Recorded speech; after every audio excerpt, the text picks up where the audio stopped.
notorious for disrupting entire industries and turning a deaf ear to all the naysayers.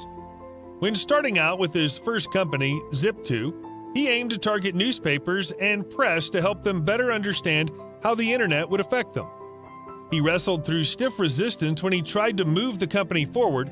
His nationwide approach was shut down. Later, when he tried to merge with another company, CitySearch, the merger had to be canceled because the investors felt that it would harm the company. The self-made billionaire advises budding entrepreneurs to remain steadfast to their opinion and ignore the doubters. There's a reason why Tesla and SpaceX continue to do better and better each year, and Elon sits at a net worth of $69 billion. So many people try to talk me out of starting a right company. It was crazy. One good friend of mine collected a whole series of videos of rockets blowing up and made me watch those. He just didn't want me to lose all my money. We're doing these things that seem unlikely to succeed. Number 9. Take bold bets. Jeff Bezos. The richest man in the world, Jeff Bezos, has a net worth of $178 billion. Bezos is pretty well known for taking bold bets. Who would have ever thought that delivering books through the mail would turn into a trillion-dollar company that it became today? Bezos extends this philosophy with his other company, SpaceX, and the race to Mars. You only need that one idea to become successful. Even today, Bezos constantly makes large strides towards growth in e-commerce. Adding drone delivery is a testament that even 24 years after its inception, Amazon is still being bold. As the leader of Amazon, is to encourage people to be bold. And people love to focus on things that aren't yet working. And that's good, it's human nature. Number 8, move fast. Mark Zuckerberg. Mark Zuckerberg, founder of the largest social media network on earth, has a simple philosophy when it comes to working. Move fast. The entrepreneur, with a net worth of $86 billion, urges his employees to work fast and stay on top of changing trends, instead of resting on Facebook's already achieved milestones. Think of the reacting system that Facebook introduced. Instead of sticking to how things were, they rolled out a series of like-type reactions. Faced with some hate at first, they were soon accepted and are now adored. Who knows what Facebook might bring in next? In hindsight, every significant update to Facebook or affiliated apps have been groundbreaking and high risk. That's what Zuckerberg's all about. These things are valuable when they're controversial, right? And it doesn't mean that we always need to do it. And it's not like any company wakes up in the morning and they're like, we want to move super slowly, right? So what I want this to mean for us is that we want to build our culture and our infrastructure so that we just try to move, 1 or 2 clicks faster than other companies. And Number 7, have a radically open mindset. Ray Dalio is the owner and founder of the world's biggest hedge fund, Bridgewater Associates. He has a net worth of $18 billion. Dalio is a strong advocate of a fluid mindset that forces you to question everything you know and believe. According to him, truly inspirational ideas often go against the consensus, but going against the consensus is a really risky move, which is why a person who can be their own biggest critic and not get attached to their beliefs is more likely to be successful. This theory transcends into questioning what you see as well. Sometimes we see a problem and jump to the solution. However, we should really question what we see and identify the root cause. To do so, we need a thought process free of all external barriers. First, everybody has to put their honest thoughts on the table so everybody understands. Second, you have to know the art of thoughtful disagreement, how to go back and forth and listen to each other and improve. And third, you have to have ways of getting past those disagreements. Number 6, invest in yourself. Warren Buffett. Warren Buffett is currently worth over $80 billion and is the owner of several household name companies like Duracell and Fruit of the Loom. His advice to young college graduates is to invest in themselves.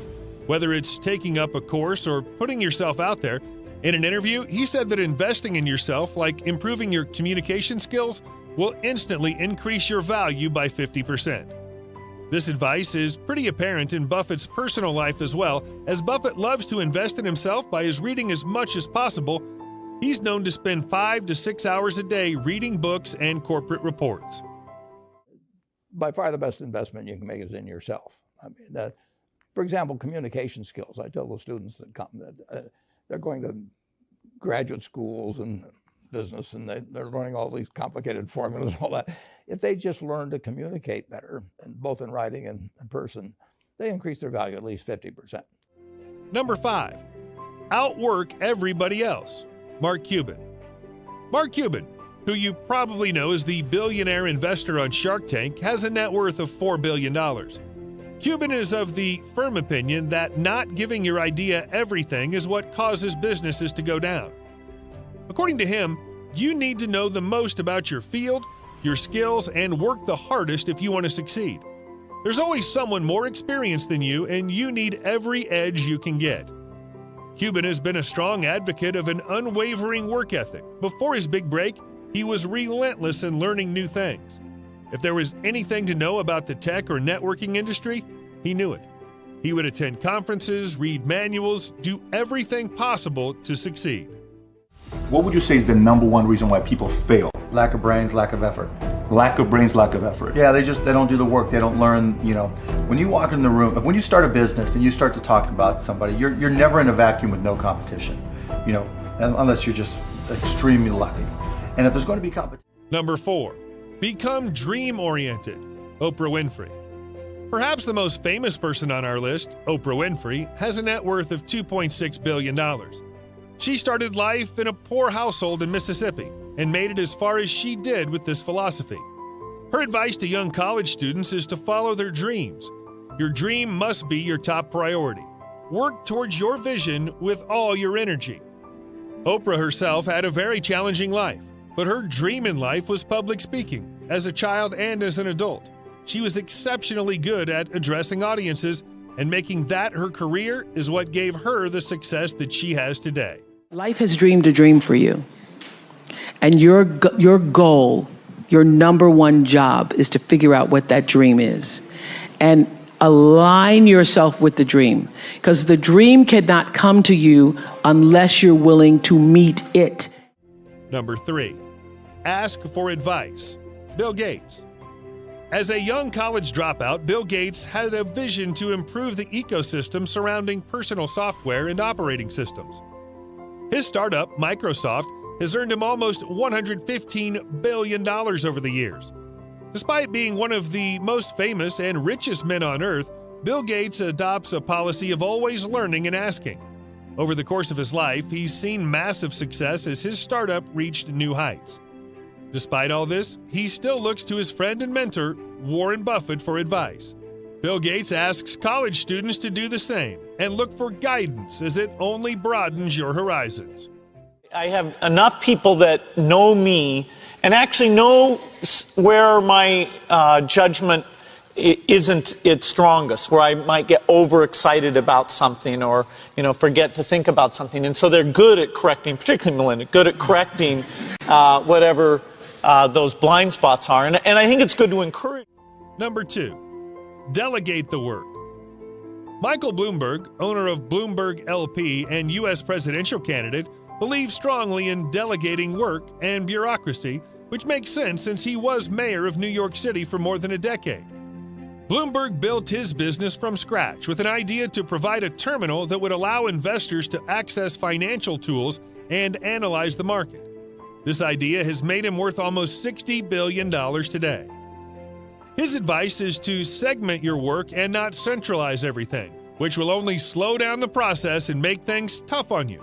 Instead, you should give people their independence to work. Big delegator in terms of a management style. If you're going to run a 24/7 organization, you have to do that.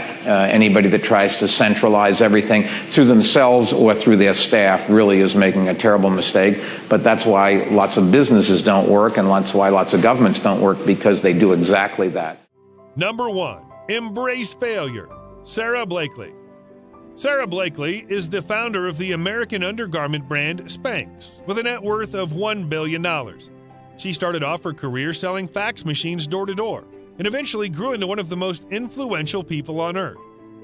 She was able to do so by learning from her failures. She built on top of failing her LSAT exam and quickly changed course.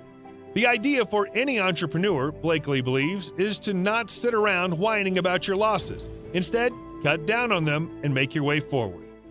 I had always wanted to be a lawyer, and I basically failed the LSAT. I'm a terrible test taker, and that was a devastating moment for me, but what I quickly realized was that failure is nothing more than life's way of nudging you and letting you know you're a little bit off course, and Spanx would not exist if I had not. That's a wrap for How to Think Like a Billionaire. Which one of these tips do you think is the most valuable? Let us know in the comments below. Make sure to give this video a thumbs up and subscribe to our channel for more videos like this.